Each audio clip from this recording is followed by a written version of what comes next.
Hey guys, let's unbox this Tapo Smart Contact Sensor. This is the Tapo T110.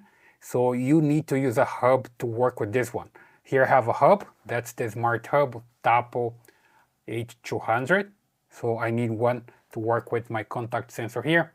And this one basically you can install on a door or window. You can just open the contact sensor here and it's going to trigger an alarm or whatever you want because it's going to communicate with the hub, right? So super simple to work with this one. I've been using Tapo device for a while. They're pretty good. Let me just unbox this one.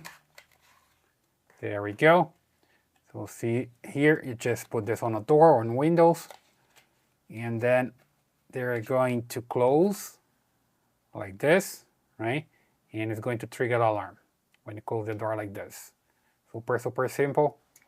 Here it comes with this plastic that you can just remove to start working with the battery, and you're good to go. So super simple.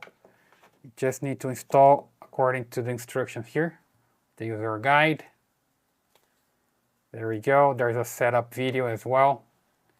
We just approach here, get some focus. There we go.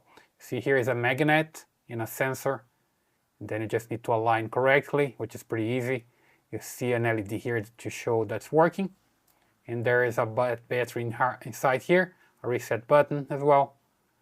It says here somewhere that this should last for 2 years with the battery, right? Here are the instructions, how to use it. Super simple.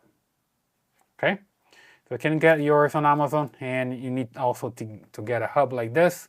You can get the Tapo H200 or the H100 is going to work as well. If you have like a huge installation, let's say, you can get the Tapo H500. It's going to work as well. Okay, so super simple. That's a quick unbox. In a later video, I'm going to install this one and see it working.